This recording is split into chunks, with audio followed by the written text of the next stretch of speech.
দৰ্শন কৰিবলৈ পাই আমি নিজকে ধন্য তুমি সমগ্ৰ গোকুলবাসী উদ্ধাৰ কৰিলা নাৰায়ণ আমাৰ প্ৰণিপাত গ্ৰহণ কৰিলা নন্দৰাজ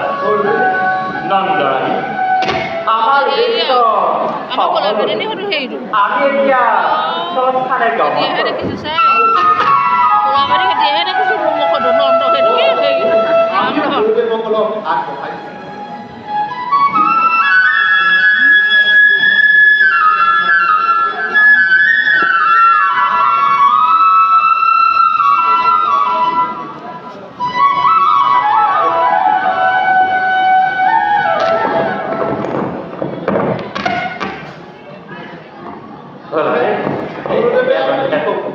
গুৰুদেৱে ক'লে নন্দৰাণীৰ অধিকাৰত ল'ৰা পায় গা একেবাৰে ঠাণ্ডা কৰিলে তাতে আকৌ নাতিনিয়ে কৰিলা এই কি কোৱা হে চকু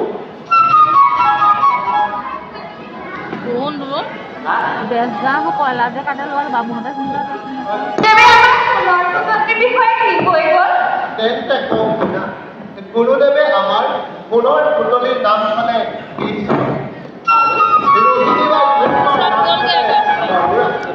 নাম নালাগিলে বাৰু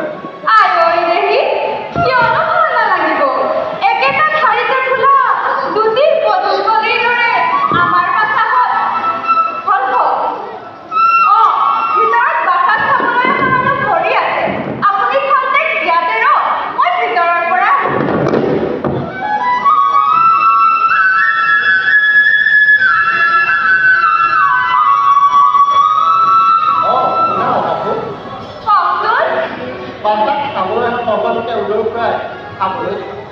আৰু তেওঁ সেইটোসহ একোপাতকৈ বস্ত্ৰ দান কৰি আৰু এই কথা ক'বা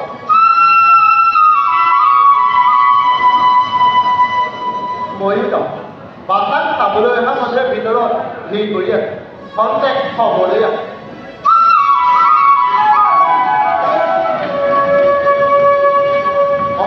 ৰাম নহয় তোৰ আকৌ সিহঁতৰ মন মাৰি বহি আছ যে গুৰুদেৱ আহোঁতে ভাবিছিলো কিবা এটা হয় পুহাই হয় আজিলৈকে একো এটা কৰি নিদিলে গতিকে বহিহে আছো এই হ'ব তই চিন্তা কৰিব নালাগে গুৰুদেৱ আকৌ আহিব নহয় মই তেতিয়াতো সকলো ঠিক কৰিম তই এটা বাহিৰতে এইটো কৰ মই কণ্টেক্ট দি দিয়ক হ'ব ৰামধৰণৰ কাম কি এই বাহিৰ এই ভিতৰ গুৰুদেৱ আকৌ আহিব ঠিক কৰি দিব ৰামধনে এই কাম হ'ব হ'ব গুৰুদেৱ আকৌ আহিব একেবাৰে ৰামধনক ঠিক কৰি দিব মোৱা হ'বই তাত কৰিলে ক'ত মিলিবগৈ হ'ব নোৱাৰা নি